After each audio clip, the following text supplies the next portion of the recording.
Bueno, esta es la sesión que posiblemente me emociona más. Estamos hablando de cómo ver y vivir el cristianismo práctico, la fe verdadera, y esta es una en la que quiero estar de rodillas ante el Señor otra vez. Padre Celestial, te pedimos que ilumines nuestros ojos, abre nuestros oídos y des a nuestros corazones exactamente lo que necesitamos escuchar hoy. Danos guía, muéstranos el camino de la vida. Oramos en el nombre de Jesús. Amén. Una declaración aquí en la pantalla es del libro Testimonios sobre el comportamiento sexual. Presentamos este libro en la última sesión y dice lo siguiente. La pureza, la santidad de la vida de Jesús, como se presenta en la palabra de Dios, posee más poder para reformar y transformar el carácter que todos los esfuerzos para presentar los pecados y crímenes de los hombres y los resultados seguros. Así que hemos pasado algún tiempo en este seminario mirando los efectos de la pornografía, mirando los efectos del autoabuso, y te diré algo, mirar todos estos efectos hace muy poco para darnos esperanza y la solución es solo el primer paso para reconocer que tenemos un problema. Es un paso importante, pero sigamos leyendo. No solo la vida de Jesús presentada en la palabra de Dios, sino una mirada firme al Salvador, elevado en la cruz, hará más para purificar la mente y el corazón de toda contaminación que todas las explicaciones científicas de la lengua capacitista. Les diré que ha habido charlas de recuperación de adicciones desde un punto de vista secular que se enfocan mucho en la modificación del comportamiento y estas otras cosas que no están tan ligadas espiritualmente. Y si no tenemos esta sesión, todo se desmorona.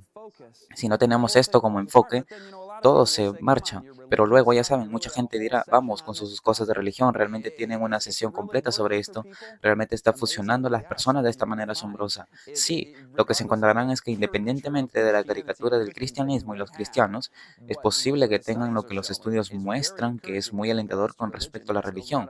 Sí, muchos cristianos tal vez idiotas e hipócritas y estas cosas, pero no todos ellos, la religión está funcionando. Leemos en la siguiente cita espiritual. El bienestar es fundamental para un estilo de vida saludable. Este es el American Journal of Critical Care desde una perspectiva de investigación. Una revista revisada por pares afirma que el bienestar espiritual es importante. Las personas que personalizan su religión cultivan la fe en Dios e internalizan los valores espirituales. Tienen mejores habilidades de afrontamiento y menos depresión ante los desafíos de la vida. Así que, si desea tener mejores habilidades de afrontamiento y menos depresión ante los desafíos de la vida joven, como el desafío que enfrentamos ahora mismo, entonces debe tener una fe muy seria y práctica en su vida. No solo eso, sino que en los estudios, tener una religión profundamente personal está fuertemente asociada con la satisfacción con la vida. Varios estudios han demostrado que existe un vínculo causal, o más bien una relación inversa, entre la oración, la cantidad de oración que se tiene y la propensión y probabilidad de tener una adicción. Así que básicamente más oración, menos riesgo de adicción. Menos oración, más riesgo de adicción.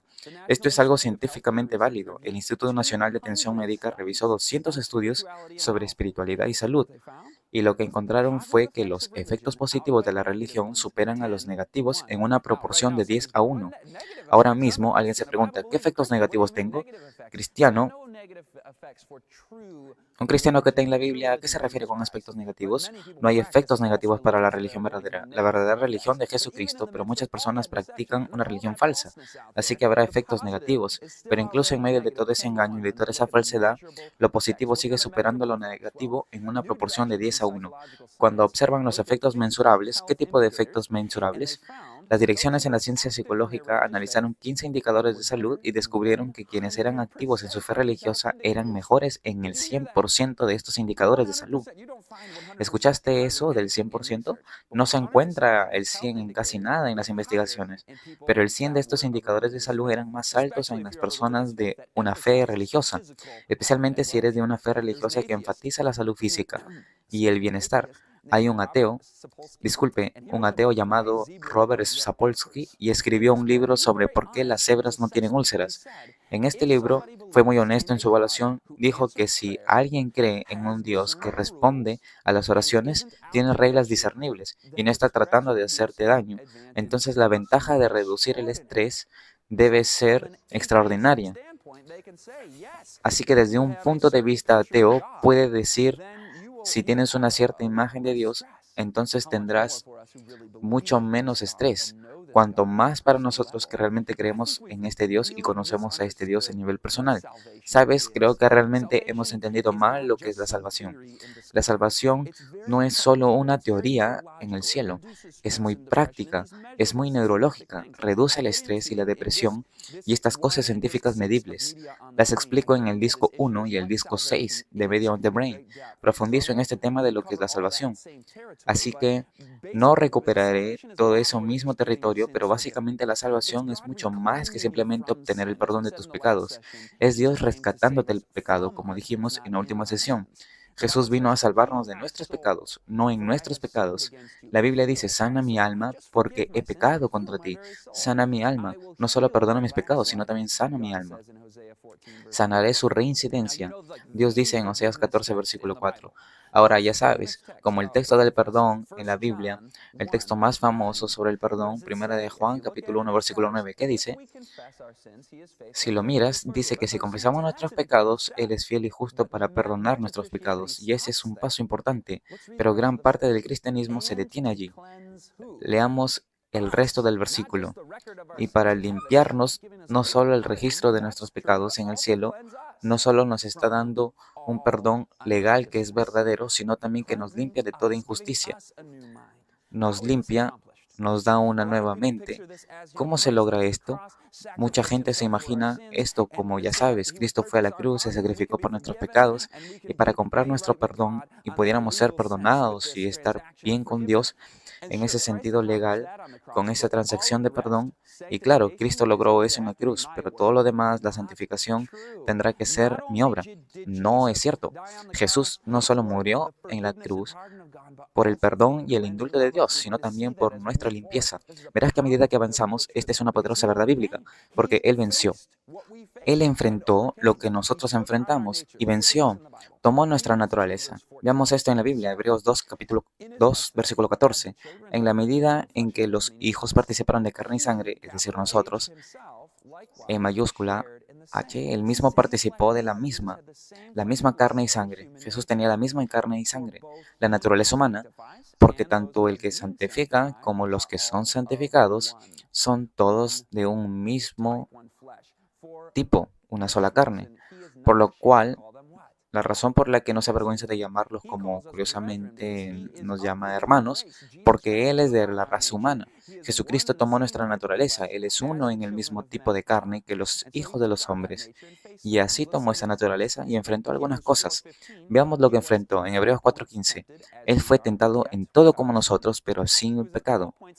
Él fue tentado en todo como como estamos leyendo, dice en el capítulo 2, de nuevo, por lo tanto, en todas las cosas, ¿y cuántas cosas? En todas las cosas, incluyendo las cosas de las que estamos hablando ahora. Él tenía que ser hecho como sus hermanos, porque en cuanto él mismo ha padecido siendo tentado, él es poderoso para ayudar a los que son tentados. Así que Jesús literalmente, en su humanidad, él nunca perdió su naturaleza divina. Él es completamente Dios, pero él se hizo completamente humano y enfrentó lo que nosotros enfrentamos como lo enfrentamos, en términos de las tentaciones sexuales que nos rodean. Y no solo eso, él no solo fue tentado, sino que él no solo tenía esa naturaleza, sino que él venció.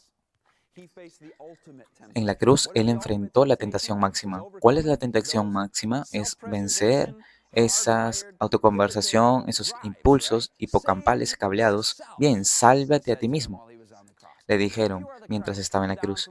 Si eres el Hijo, el Cristo, baja de la cruz, entonces creeremos en ti. Él salvó a otros, no puede salvarse a sí mismo, dijeron. Y entonces se enfrentó en la cruz con los dos principios que están en guerra en el universo: amor abnegado y egoísmo, la autoconservación. Estos se enfrentaron y lo que sucedió en la persona de Cristo, Él eligió la victoria, Él eligió el altruismo y el amor y se sacrificó a sí mismo, no se salvó a sí mismo, como lo estaban tentando hacer. Fue en el mismo jardín del desierto, más bien, cuando fue tentado por el diablo y el diablo vino a Él y le dijo, convierte estas piedras en pan. Y Jesús dijo, el hombre no vive solo de pan, Él ayunó durante 40 días obteniendo la victoria sobre la carne y la lujuria y los deseos de la naturaleza humana y esos impulsos de supervivencia. Él estaba dispuesto a morir. Él no salvó su propia vida tanto como para encogerse ante la muerte, al igual que aquellos en los últimos días, como vimos en una sesión anterior, Apocalipsis 12. Vamos a tener la misma experiencia. Y sabes que en Hebreos también, si lees en el versículo 10, dice que Él fue hecho perfecto a través del sufrimiento. Ahora, la primera vez que leí eso me quedé perplejo. Jesús nació perfecto, Él nunca pecó, Él nunca se involucró, él tenía una naturaleza divina, Él nunca pecó, y eso es verdad, Él nunca se involucró en ningún pecado. Pero como un bebé, Él había logrado todas las victorias sobre nuestra naturaleza que Él debía lograr ya como un bebé. Tú sabes, Él podría haber sido asesinado por Herodes, correcto. Luego Él se sacrificó porque Él fue sacrificado por nuestros pecados y todos podríamos ser salvos. No, Él necesitaba vivir la vida que vivimos y enfrentar esa batalla. Y al hacer eso a través del sufrimiento, dice en Hebreos 10, capítulo 2, más bien versículo 10, dice que Él fue hecho perfecto a través de ese proceso. Y eso no significa que Él había caído o estaba en error antes de eso. Él, en cada paso del viaje, Él hizo la elección de la santidad, la justicia y la obediencia a la ley de Dios. Él vivió una vida perfecta, pero fue perfeccionado a través del sufrimiento, lo que significa que desarrolló este carácter maduro hasta el punto en que podía enfrentarse a salvarse o morir, y estaba dispuesto a morir. Ahora que la victoria es una victoria increíble y es nuestra, en Juan capítulo 16, versículo 14 nos dice que el Espíritu Santo tomará lo que es de Cristo y nos lo hará saber. Tomará lo que es mío y se lo hará saber, Jesús dijo. Así el Espíritu Santo tomará lo que Cristo logró y nos lo hará saber. Que nos lo den no solo escuchar sobre ello, sino experimentémoslo ahora. Esa es una verdad increíble. Y nosotros entonces vemos en Hebreos capítulo 2 de nuevo que a través de la muerte, Él en realidad destruye al diablo. Destruye a aquel que tenía el poder de la muerte, que es el diablo. Así que el diablo ya no puede tener ningún tipo de dominio sobre nuestras vidas, porque cuando estoy en Cristo soy una nueva creación. Lo viejo se fue, lo nuevo ha llegado, tengo la mente de Cristo. Cristo en mí. Él ha vencido en todos los puntos tal como nosotros fuimos. Él fue tentado y venció, y Él tomará lo que es el Espíritu, tomará eso que es suyo y nos dará a conocer, y ahora podemos decir que ha vencido a la muerte, ha vencido al diablo, el que tenía el poder de la muerte. Me encanta ese comentario en el deseo de todas las gentes. Este es probablemente el libro y comentario más leído sobre la vida de Cristo. El Espíritu debía ser dado como un agente regenerador. Y sin esto, sin el Espíritu que nos regenera, el sacrificio de Cristo no habría servido de nada. El pecado podría ser resistido y vencido solo a través de la poderosa agencia de la tercera persona de la divinidad. Es el Espíritu que hace efectivo lo que ha sido obrado por el Redentor del mundo. Es por el Espíritu que el corazón se purifica a través del Espíritu del creyente, se convierte en participante de la naturaleza divina. Participante de la naturaleza divina, volveremos a esa frase más adelante. Cristo ha dado su Espíritu como un poder divino para vencer todas las tendencias hereditarias y cultivadas al mal e imprimir su propio carácter en su iglesia. La palabra griega en la Biblia para salvación, sozo, es la misma palabra que se usa para sanar. Este es el proceso. Cristo venció en todos los puntos. Él desarrolló este carácter humano maduro y perfecto, no solo sacrificado por nuestros pecados a un nivel de perdón, sino también a un nivel de recuperación del pecado. Qué hermosa verdad. La magnificencia de la cruz. Ni siquiera hemos arañado la superficie de cuál es el significado y va a ser la ciencia y la canción de los redimidos por la eternidad en el cielo. Creo, y entonces superar el problema es más que simplemente modificar mi comportamiento, como enseña la psicología moderna. Cristo enseña que el mal procede del corazón humano. Nacimos con esta condición y la hemos desarrollado con el tiempo y hemos tomado malas decisiones. Y entonces Él viene a nosotros y dice, conviértanse, necesitan un corazón nuevo, una conversión completa. Ahora, ¿qué significa la conversión? Convertirse significa dar un giro o una reorientación completa sobre cómo vivo y qué motiva mi corazón en este momento. Nací con una naturaleza pecaminosa, egoísmo, el yo. Correcto, esa es mi orientación. Si queremos, estoy entregado a los deseos egoístas, a mis propios medios, miedos o lo que sea. La conversión es donde me enfoco en Dios y los demás. Amar a Dios, amar a tu prójimo, y ese es todo el significado de mi vida. Glorifícalo para ganar almas para Él, para bendecir y elevar a la humanidad. La verdadera conversión ocurre cuando el yo ya no es el centro y los motivos son hacia Dios y hacia los demás. Y si lo piensas, cuando se trata de pornografía, si te entregas a la pornografía, el yo es obviamente el centro de esto, ¿verdad? Y en el momento en que empiezas a pensar en esa persona, su humanidad, la pornografía empieza a ser desagradable, ¿verdad? Empiezas a decir, no, no, esto está mal, como si te importara, como no puedes preocuparte simultáneamente por el bienestar de esa persona, su alma, su salvación eterna. La pornografía se vuelve desagradable en el momento en que te preocupas por ellos en un verdadero sentido. Y si dudas de eso, piensa en alguien que realmente te importe. Piensa en un miembro de la familia, y si te los encontraras en una página web de pornografía y te sorprenderías, horrorizarías e indignarías. Dirías, ¿qué está pasando? ¿Cómo pudieron hacerle estas cosas? ¿Cómo pude estar en esta situación? Bueno, todas estas mujeres son la madre, la hermana y la hija de alguien, y entonces verlas es la hija de Dios. ¿Qué tal esa visualización? A través de los ojos de Cristo. Y entonces la pornografía se volverá realmente desagradable en ese punto si tenemos la mente de Cristo en nuestra mente. En ese momento cuando nos preocupamos por esta persona permanentemente. Pero mientras estemos participando en eso, no estamos en ese estado convertido y estamos egocéntricos. ¿Cuál es nuestra orientación sensual en ese punto? El yo es nuestra orientación sexual, en lugar de estar orientado hacia Dios y los demás. La Biblia dice, por gracia sois salvos por medio de la fe, y esto no es de vosotros, pues es don de Dios, no por obras para que nadie se gloríe. Dejemos eso claro, este es un don de Dios. Dios ha repartido a cada uno una medida de fe, y Dios incluso ha dado arrepentimiento a Israel. Él ha dado el arrepentimiento, nos repartió una medida de fe. Muchas veces pensamos, sabes, entiendo que la gracia de Dios para mí, los dones de la salvación de Dios para mí, son un don gratuito, pero de alguna manera tengo que reunir dentro de mí suficiente fe, suficiente arrepentimiento para ir a Dios. Eso es algo que le ofrezco. Esa es mi parte de la ecuación. Y sin mis esfuerzos de crear mi propia fe y arrepentimiento, bueno, no puedo tener el perdón de Dios. Eso no es verdad. La Biblia dice, y tú solo léelo, Él nos da una medida de fe. Él es el que nos permite tener fe. Él nos concede el arrepentimiento. Así que si estás teniendo dificultades para arrepentirte y si estás teniendo dificultades para ejercer la fe y la confianza en Dios, Él te la dará. Él nos da la capacidad. Ahora tenemos que participar en Él. Tenemos que participar de la voluntad. No te quedes ahí sentado pasivamente como Dios, por favor, toma el control de mi mente y hazme un robot. Pero él no requiere que demos los pocos pasos hacia Él. No, estoy muerto en mi pecado y transgresiones. Necesito el poder de Dios en mi vida, incluso para arrepentirme y tener fe. Así que el poder es todo de Dios, el don es todo de Dios, la habilitación es toda de Dios, la justicia es toda de Dios y la gloria es toda de Dios. Pero la responsabilidad es conmigo. Doy ese paso de fe.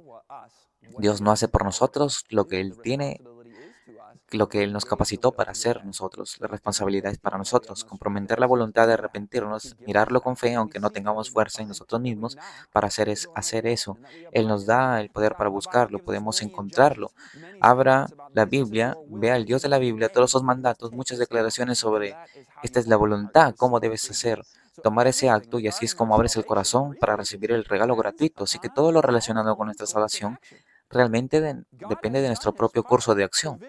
Dios ha hecho su parte, Él ha provisto, se ha hecho completamente hombre y ahora Él dice, ¿qué harás? No voy a ser salvo sin hacer nada. Es solo a través de su fuerza y su poder, pero debo dar un paso adelante y recibir el regalo. Pero sabes que muchas personas luchan incluso para hacer eso, porque dicen que de ninguna manera cuando estoy en este lugar de vergüenza y degradación y culpa, entonces no hay forma de que pueda aceptarme. Y entonces simplemente vivimos en eso, ¿verdad? Fallé tantas veces, ¿cómo podría perdonarme de nuevo? Así que entramos en esa autoculpa, condenación, ese sentimiento de falta de autoestima, hermanos y hermanas. Estoy aquí para decirles que fue mientras que eran pecadores que Cristo murió por ustedes. Él vino por los enfermos, no por los sanos. Él vino a buscar y salvar lo que se había perdido. Así que cuando estoy en la condición de golpearme el pecho ante el Señor diciendo que soy un pecador, que no soy digno, y ni siquiera miro al cielo, recuerda la historia del hombre que dice que no soy digno ante Dios. Y luego miró y me deja saber que el salmista dice que ni siquiera puedo mirar hacia arriba.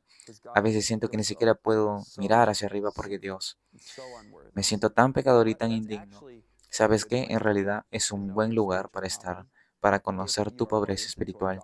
Si estás orientado hacia Dios en lugar de caminar por el camino de la vergüenza, no te quedes en el autodesprecio. Sin embargo, estás en el camino correcto. Si te estás humillando ante Dios diciendo que no puedes hacer esto, no lo he hecho, me he resbalado, he fallado, está bien, nada bueno hay en mí, ni siquiera tu propia justicia, porque es trapo de inmundicia. Es una condición previa para la salvación, tener esa actitud. Hay una declaración asombrosa de un libro llamado Amazing Grace. Este es un devocional de 1973. Él te amó y se entregó por ti. Su gran corazón de amor se conmueve con el sentimiento de nuestras debilidades. Pregunta, ¿experimentó Jesús nuestras debilidades? Él llevó nuestras afirmaciones y nuestras tristezas. Isaías 53:15. Lectura correcta sobre qué pecados son demasiado grandes para que los perdone, qué alma es demasiado oscura y en tinieblas para que no la salve. Él es misericordioso. Él no busca méritos, sino su propia bondad ilimitada. Sana nuestras reincidencias y nos ama libremente mientras aún somos pecadores. Él es lento para la ira y grande en misericordia, paciente para con nosotros, no queriendo que ninguno perezca, sino que todos procedan al arrepentimiento. Entonces, ¿cómo seremos salvos? ¿Cómo experimentamos esto y ejercemos esta fe en Cristo? Juan 3:16. Este es el famoso versículo de la voluntad de Dios, amar al mundo, que dio su único Hijo engendrado para que todo aquel que en Él cree no se pierda, mas tenga vida eterna. Y muchas personas con una visión muy superficial de esto lo han malinterpretado por completo y han dicho, bueno, todo lo que tengo que hacer es simplemente reconocer intelectualmente y aceptar de que Cristo y la salvación y que murió para mí, para pagar por mis pecados. Así que esa es mi creencia. ¿Qué dice Santiago sobre la creencia? Dice que incluso los demonios creen y tiemblan. Y entonces, ¿qué tipo de creencia debo tener? Por cierto, la palabra para creencia en griego es la misma palabra para confianza y fe.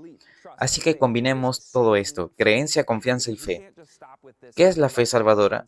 Porque no podemos simplemente detenernos con este concepto intelectual aquí. ¿Cómo entonces vamos a ser salvos? Repasemos la lista. Primero que todo, Juan 12:32 dice que el Hijo del Hombre sería levantado, Jesús sería levantado en la cruz y atraer a todos hacia Él. Ahora, no todos lo aceptarán, pero todos son atraídos a esto y pueden ser atraídos a esto. Él está trayendo y cortejando a todos. Luego miramos Juan el Bautista dijo, he aquí el Cordero de Dios que quita el pecado del mundo. Entonces mira a Cristo crucificado. Entonces al mirar a la luz de la cruz, revela la ley perfecta del amor de Dios. Cristo obedeciendo la ley perfectamente, su perfecto acto, sacrificio y carácter. Y eso y por eso la ley, cuando veo su obediencia, cuando miro la ley de la libertad, yo mismo soy condenado por la ley. Por la ley es el conocimiento del pecado, dice el apóstol Pablo en Romanos 3:21, y entonces somos convencidos de nuestra propia diferencia con Él. Entonces, simultáneamente, su ley y su amor no solo nos condenan como pecadores, sino que nos atraen hacia Él. Y la bondad de Dios nos atrae, y si no resistimos esa atracción, Romanos 12:2, versículo 4, dice que la bondad de Dios nos llevará a ¿cuál es la palabra? La palabra muy importante en el proceso que es arrepentimiento. Cuando nos arrepentimos, miramos y vivimos para Cristo y decimos tal como dijo Juan en el libro de Juan, Jesús dice que como Moisés fue levantado, como Jesús fue levantado, o como Moisés levantó a la serpiente en el desierto, así también debe ser levantado el Hijo del Hombre. Y así ejercitó fe y la confianza en los méritos de un Salvador crucificado. Y al hacerlo, soy justificado. Entonces el siguiente paso no es solo una mirada inicial, sino más bien una mirada continua y vivir una rendición continua, atraer cada pensamiento a la obediencia de Cristo. Juan capítulo 15, versículo 4, hablando de este mismo concepto, el Espíritu Santo entonces produce nueva vida en el alma. Los pensamientos y deseos son traídos a la voluntad de Cristo, el corazón y la mente son creados de nuevo a su imagen. Por último, podemos finalmente decir, me deleita en hacer tu voluntad, oh mi Dios. Y entonces ya no soy yo quien vive, sino Cristo quien vive en mí. Ahora escuchaste los pasos cruciales en su arrepentimiento y fe, y esos son necesarios como parte de esto, pero mirando a la cruz, miramos y vivimos. Así es como voy a resumir toda esa lista. Mira y vive. Y me sacrifico yo. Sacrifico todos mis apreciados ídolos, los pongo todos en el altar. Eso es arrepentimiento. La palabra hebrea para arrepentimiento es teshuvah. Significa literalmente girar. Iba en esta dirección y me giro 180 grados y me oriento ahora hacia Cristo y dejo la vida de pecado y lo miro a Él y eso es arrepentimiento y ejercer la fe confiando en que Él trabajará en mí para actuar de acuerdo a su buen propósito. Si no confío en Él, si empiezo a intentar hacerlo con mis propias fuerzas, fracasará. Hay una parábola maravillosa que ayuda a ilustrar cómo avanzamos a partir de esto. Es la parábola de la levadura y la sierva. Y hay un comentario sobre esta parábola en un libro llamado Lecciones Objetivas de Cristo. Quiero que escuches esta declaración que dice: nadie es tan vil, nadie ha caído tan bajo como para estar más allá de la obra de este poder, el poder de Dios. Y todos los que se sometan al Espíritu Santo deben implantar un nuevo principio de vida.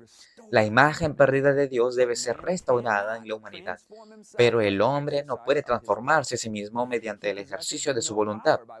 No posee ningún poder por el cual este cambio pueda ser afectado y por lo tanto esforzarse más para superar nuestros hábitos no va a funcionar. Si lo intento solo con mis propias fuerzas para superar esto y apretar los dientes, voy a hacer esto. ¿Sabes qué? ¿Quién está tratando de controlar la situación? Necesito tener el control.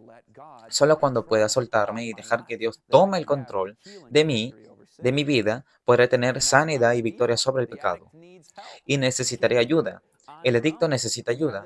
No puedes hacerlo solo. Tenemos esta negación. Si puedo, puedo hacer esto. Puedo lograrlo. Sí, cometí un error, pero seguiré adelante por mi cuenta.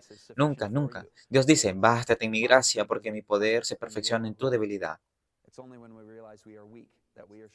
Solo cuando nos damos cuenta de que somos débiles, somos fuertes en Él. La cita continúa. La levadura, algo santo de afuera, debe ser puesto en la comida antes de que el cambio deseado pueda ser forjado en ella. Así que la gracia de Dios debe ser recibida por el pecador antes de que pueda ser apto para el reino de la gloria. Toda la cultura y educación que el mundo pueda dar fallará en convertir a un hijo degradado del pecado en un hijo del cielo. La energía renovadora debe venir de Dios. El cambio solo puede ser hecho por el Espíritu Santo. Todos los que quieran ser salvos, en lo alto los bajos, ricos o pobres, deben someterse a la obra de este poder. Ningún mero cambio externo es suficiente para ponernos en armonía con Dios. Hay muchos que tratan de reformarse corrigiendo esto o aquel mal hábito y esperan de esta manera convertirse en cristianos, pero están comenzando en el lugar equivocado. Nuestro primer trabajo es con el corazón. Una profesión de fe y la posesión de la verdad en el alma son dos cosas diferentes. El mero conocimiento de la verdad no es suficiente. Podemos poseer el conocimiento de la verdad, pero el tenor de nuestros pensamientos no puede cambiar. El corazón debe ser convertido y santificado. Cristo oró: santifícalos en tu verdad. Tu palabra es verdad. Última diapositiva de esta cita. Las verdades de la palabra de Dios satisfacen la gran necesidad práctica del hombre. La conversión del alma por medio de la fe, su influencia vital debe ser entretejida en la experiencia humana como la levadura en la sierva.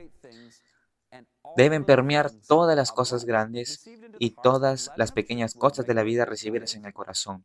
La levadura de la verdad regulará los deseos, purificará los pensamientos, ampliará la capacidad de sentir por amar. Este amor domina todos los demás motivos y eleva a su poseedor por encima de las influencias corruptoras del mundo antiguo. La palabra de Dios debe tener un efecto santificador en nuestra asociación con cada miembro de la familia humana, incluidos los miembros de los que hablábamos antes. Poder ver a las mujeres a través de los ojos santificados de Cristo. Eso va a requerir una reforma completa, una conversión completa. La levadura trabajando en la sierva, sabes, muchos de nosotros tenemos la religión como un comportamiento de nuestras vidas o incluimos la verdad religiosa como una verdad teórica, pero no dejamos que esas verdades nos santifiquen. Jesús dijo: sea tu palabra la verdad que nos santifica, santifícalos en tu verdad, porque tu palabra es la verdad. Y luego, una vez que tengo esa experiencia, tengo fe, fe práctica, una religión práctica que realmente me transforma, en lugar de solo algunos conceptos teóricos de la verdad que creo. Porque los demonios incluso creen, saben que es la verdad bíblica, solo que la distorsionan y engañan. Pero solo saberlo no me va a salvar, es experimentar lo que me salvará. Y creo que uno de los mayores engaños, y no solo en el tiempo de Jesús, sino en nuestro tiempo actual, es que la mera profesión de una verdad y solo profeso tener fe en ella. De hecho, en la iglesia en la que crecí se llamaba profesión de fe. Eso era, y no hay nada malo en profesar nuestra fe. El apóstol Pablo dice que lo hagamos. Pero, ¿eso me va a salvar? Sabes, muchos de nosotros volvemos al llamado al altar cuando tenía 14 años, o al bautismo cuando tenía 12 años, o a la profesión de fe, o lo que sea, y decimos que esa es mi salvación, ¿no? En aquel entonces, no, mi salvación es hoy. ¿Cómo estoy caminando con el Señor hoy? Miro, vivo y experimento los frutos de la justicia como si tuviera la masa, la levadura trabajando a través de la masa en mi alma, y eso es lo que es la verdadera religión. Leemos en el libro Mente, Carácter, Personalidad que el que ama la teoría de la verdad, pero no dejas que él santifique tu vida, aquellos los que no reciben el amor de la verdad, según Tesalonicenses 2, versículo 10, dice que son los que perecen los que no reciben el amor de la verdad. ¿Por qué? Porque no recibieron ese amor. Gálatas 5:6 se refiere a aquellos cuya obra de fe es a través del amor. Entonces, la fe que obra por medio del amor es por eso que podemos decir que existe una fe muerta. Santiago dice que la fe sin obras está muerta. Entonces, tenemos una fe que verdaderamente contempla a Cristo, verdaderamente mirando y recibiendo esa experiencia. Ahora, aquí está la pregunta fundamental. ¿Cómo ejercitamos esta fe viva, esta fe salvadora?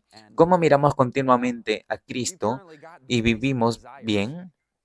Actualmente tenemos deseos degradados como mortales pecadores, por lo que necesitamos un deseo mayor, necesitamos un deseo más elevado.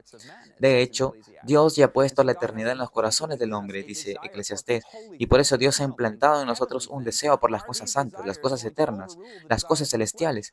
Estos deseos van a anular los deseos de la carne. En las sesiones 5 y 6 verás sobre reemplazar lo malo con lo bueno, pero eso será una parte clave del proceso hasta el punto en que podemos decir que las pasiones inferiores serán automáticamente anuladas por los poderes superiores de la razón y la conciencia. Y para llegar a este punto tenemos que cuidarnos. Y de nuevo, hay más por venir, nivel práctico, pero ¿cómo proteges el alma? ¿Cómo proteges el alma para que no experimentemos estos pensamientos e imaginaciones y acciones degradantes? ¿Qué significa hacer eso? Bien, primero que todo, tres cosas. Escudriñar las escrituras diligentemente, y no solo para descubrir la verdad teóricamente, sino para descubrir las promesas personales de Dios para ti. Escucha esto en 2 de Pedro 1, versículo 3, 4 y 5. El divino poder nos ha concedido todas las cosas que pertenecen a la vida y a la piedad mediante el conocimiento de aquel que nos llamó por su gloria y virtud, por las cuales nos ha sido dadas. Escucha lo que se os ha dado, hermanos y hermanas, preciosas y grandísimas promesas para que por ellas llegaseis a ser participantes de la naturaleza divina, habiendo huido de la corrupción que hay en el mundo a través de qué? A través de la lujuria. Entonces, ¿cómo escapamos de la lujuria?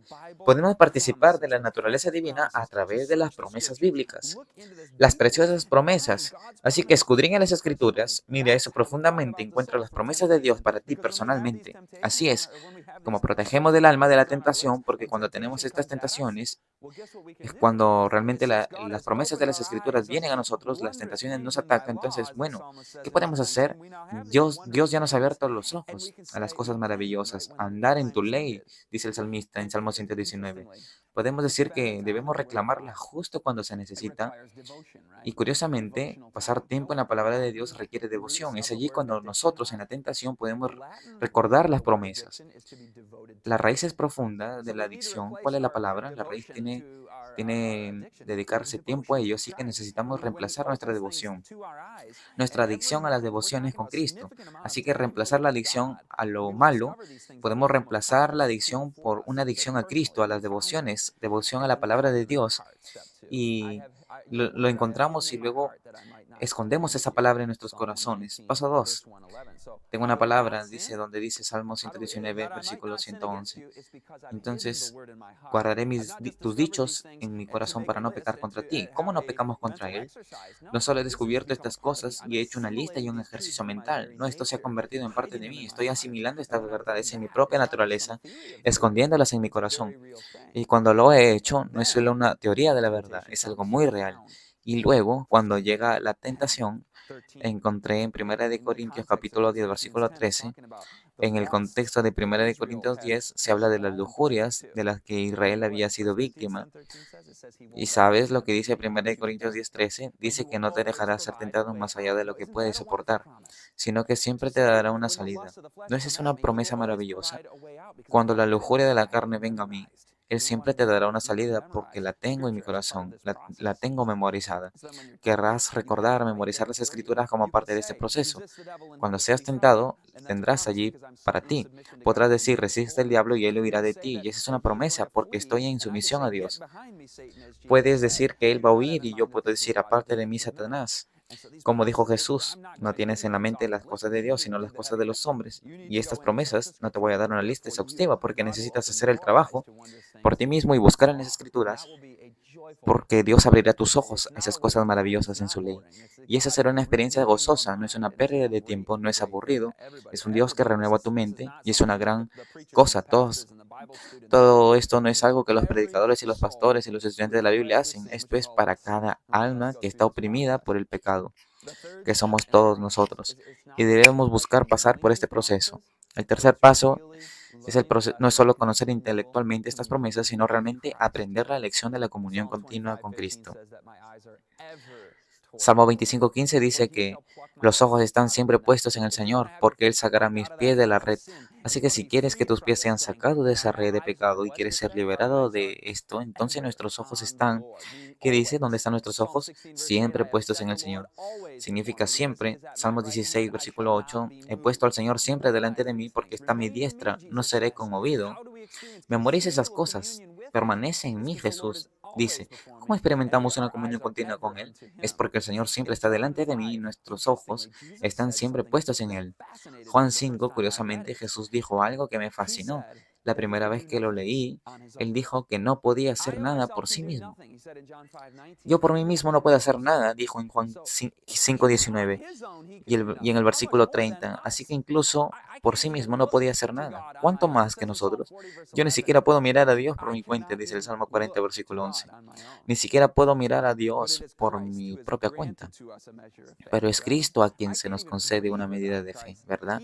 Ni siquiera puedo respirar sin Cristo. Él es en quien vivo, me muevo y tengo mi ser. Y entonces cuando Jesús dijo que no podía hacer nada por sí mismo, que solo podía hacerlo con su Padre, lo mismo con nosotros. Podemos decir que, aunque aquí está la promesa, todo lo puedo en Cristo que me fortalece. Esa es la buena noticia. Todo lo puedo. ¿Cuántas cosas? Todo. Y luego, después de nuestra unión inicial con Cristo, se forma cada mañana y la preservamos durante el día con nuestras promesas bíblicas y caminando con Cristo. Podemos preservar que muchas personas tienen sus devociones matutinas, pero luego hago el resto del día con mi propia fuerza. Perseverar esa unión con Cristo que será esencial para mantener tus pies fuera de la red del enemigo, ¿verdad? Esta declaración es de un libro Mente, Carácter y Personalidad. Mientras dure la vida, es necesario guardar los afectos y las pasiones con un propósito firme. Hay corrupción interna, hay tentaciones externas y siempre que la obra de Dios avance, Satanás planea organizar las circunstancias para que la tentación venga con una fuerza abrumadora sobre el alma. Ni un momento puede estar seguros, solo cuando confiamos en Dios. La vida escondida con Cristo en Dios. Así que a menos que nos conectemos vitalmente con Dios, no solo a primera hora de la mañana, sino todo el día, nunca vamos a ser capaces de resistir el amor propio, la autocomplacencia, el pecado y la tentación. Ya me conoces, podemos tener malos hábitos que podemos dejar por un tiempo, pero a menos que tengamos esa conexión continua, momento a momento con Cristo, una comunión continua con Cristo, vamos a estar a merced del enemigo. Y Él obtendrá la victoria al final, porque cuando pierdo el control de Cristo, estoy en manos del enemigo en ese punto. Pero la buena noticia es que estoy completamente seguro contra los asaltos del enemigo. Él ha provisto cada salida que necesitamos cuando estoy en conexión con Él. Él dice, yo soy tu escudo, yo soy tu gran recompensa, yo soy la única defensa contra el mal, y entonces Él estará allí. Testimonio sobre el comportamiento sexual dice así, puede que no veas claramente cómo obtendrás la liberación de los pecados que han sido acariciados y fortalecidos con la repetición. Puede que no veas cómo va a funcionar esto, pero tu liberación es ser encontrado en Cristo, solo en Él ahora. Es tu tiempo ahora. Esta es la oportunidad de oro. Puedes caminar en pureza solo mirando y contemplando, orando y creyendo en Jesús. Ahí está de nuevo, momento a momento. Y en el Salmo capítulo 1 habla de eso, habla de aquellos que pueden estar en el juicio, habla de aquellos que tienen el fruto de la justicia. Están plantados como un árbol junto a corrientes de agua cuya hoja no se marchita, todo lo que hacen prospere. ¿Y sabes lo que es interesante acerca de estas personas? En el Salmo 1 dice que meditan en la ley día y noche.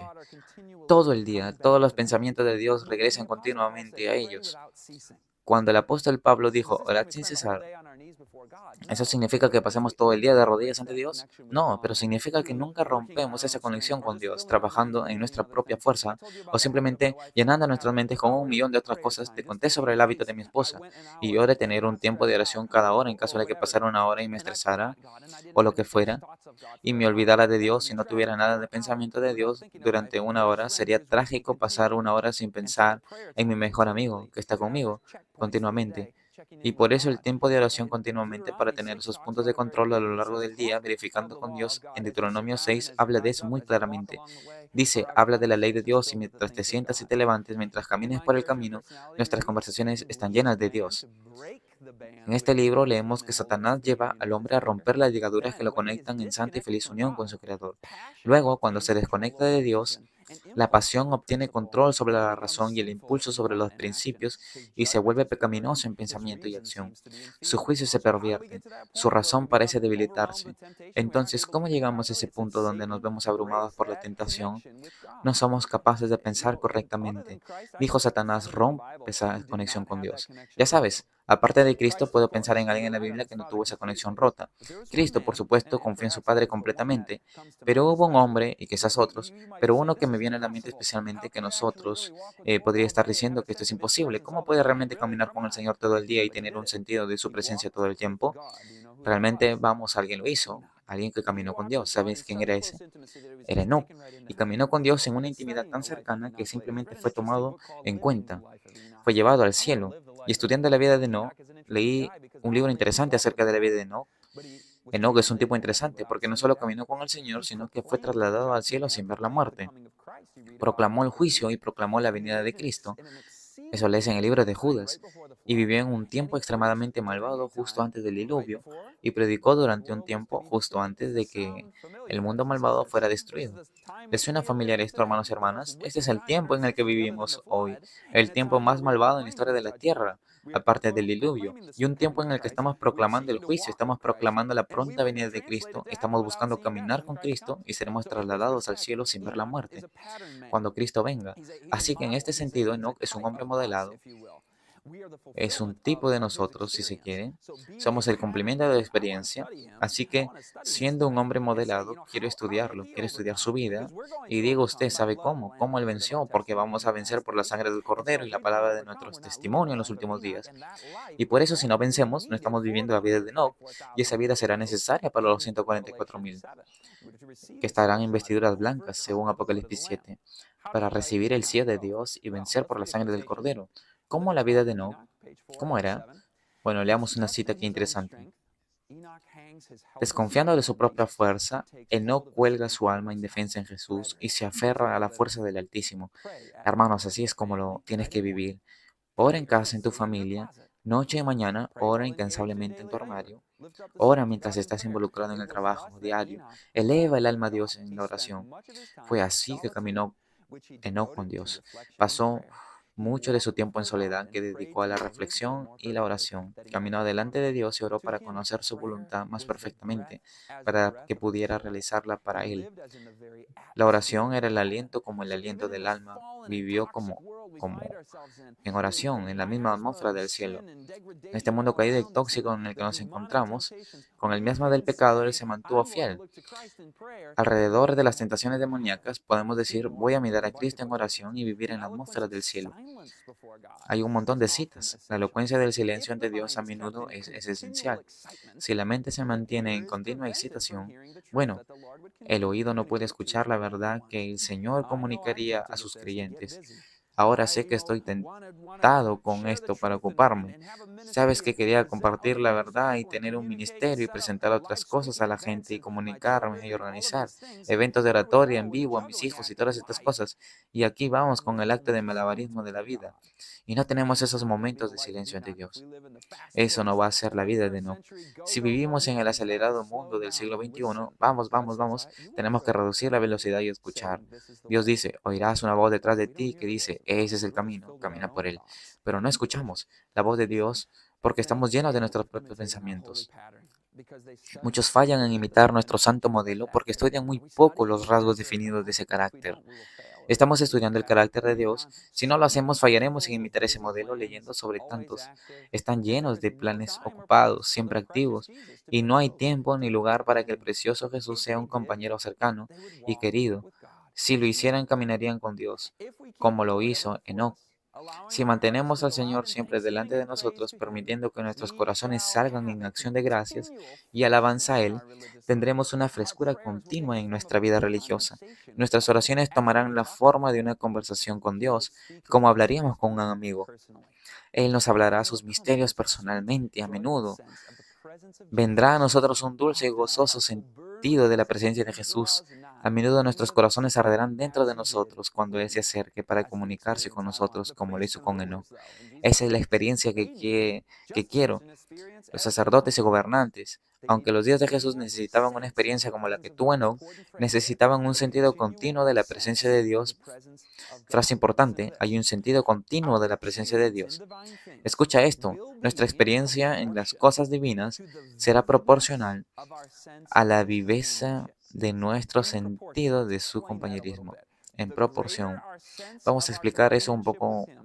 Cuanto mayor sea nuestro sentido de nuestro compañerismo con Él, mayor será nuestro sentido de su presencia, la viveza de su presencia, mayor será nuestra experiencia y cosas divinas. Vencer el pecado, y así sucesivamente. Cuanto menor sea nuestro sentido de la presencia de Dios, la viveza de su compañerismo menos será nuestra experiencia y cosas divinas. Eso es tan crucial para vivir la vida de Enoch. Leamos otro. Pero dices, no tengo ganas, es decir, no siento la presencia de Dios. Dime, ¿qué valor hay en sentir? ¿Es sentir más fuerte que la fe? ¿Que es tu privilegio ejercitar en Dios? Los sentimientos cambian, casi todas las circunstancias cambian los sentimientos, pero las promesas del Eterno son como roca sólida. Construyamos nuestra casa sobre el cimiento de la orilla y clavemos nuestras almas a la roca eterna, la roca de los siglos. Si hacemos esto, encontraremos que se volverá habitual para nosotros recordar que tenemos un compañero bueno. Donde sea que estemos debemos hablar con Dios. Así es como Enoch caminó con Dios. Él habló con ellos, él reconoció la presencia divina. Ahora Enoch tenía intimidad, apertura y atracción. Esto es asombroso. Eso es exactamente lo que necesitamos escuchar en este seminario. Enoch caminó con Dios, pero cómo obtuvo esta dulce intimidad?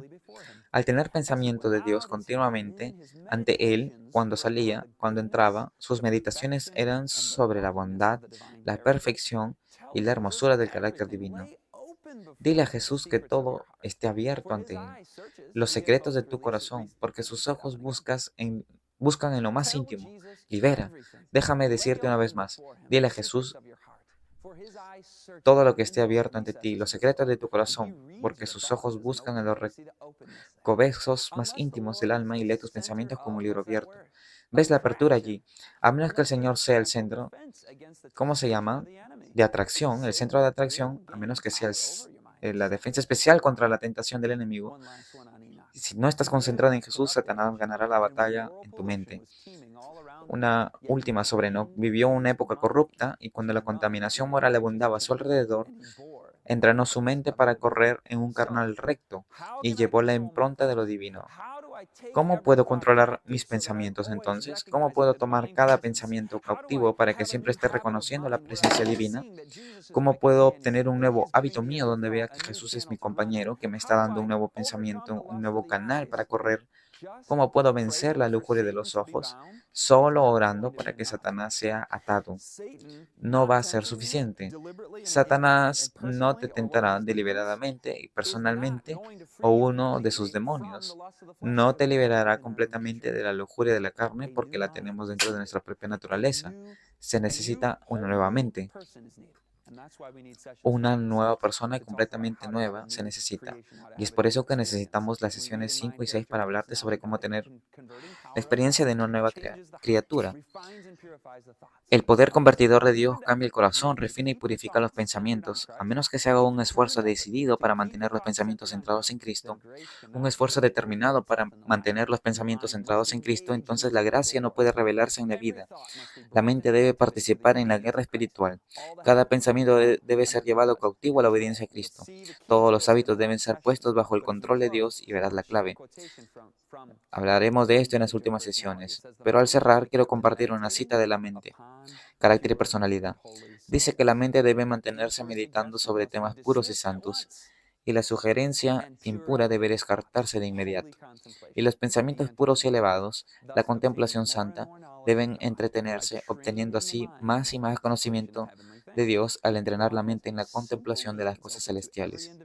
Dios tiene medios simples abiertos a cada caso individual, suficientes para asegurar el gran fin, la salvación del alma. Hermanos y hermanas, estamos atrapados en una trampa del diablo en este momento y podríamos decir, bueno, he tratado de controlar mis pensamientos, traté de traerlos de vuelta y contemplar algo más alto y más santo. Pero no olviden la presencia de Jesús que continúa un camino de fe. Si paso varios minutos sin pensar en Dios y las cosas de Dios y la presencia de Jesús, entonces me estoy abriendo a la tentación. Y si están pensando, ¿saben qué? Esto parece demasiado difícil y he fallado tantas veces y siento tanta condenación, vergüenza y culpa. Quiero terminar con esto. Jesús es ese médico amoroso que los mira, se inclina sobre ustedes y les dice, solo levántate y ve. Adelante, hagámoslo de nuevo. Él nunca se cansará de decirlo. Él lo va a decir de nuevo. Él lo seguirá diciendo una y otra vez hasta que te haga crecer a la medida de la estatura de la plenitud de Cristo. Él te perdonará. Él dirá, levántate, vamos a mover esto de nuevo. Recuerda a la mujer sorprendida en adulterio. Recuerda cómo Jesús trata con un adúltero. Él dice, no estoy aquí para condenarte. Levántate y no peques más. Ese es su mensaje para nosotros hoy. Él ha provisto cada provisión para la finalización de nuestro carácter cristiano. Él te lo ha prometido y Él lo cumplirá. Él terminará la obra en ti. Esa es una promesa. Reclama eso, aférrate a eso, no te desanimes, llévalo al Señor en oración, que Él es el gran amigo que tenemos en Jesús.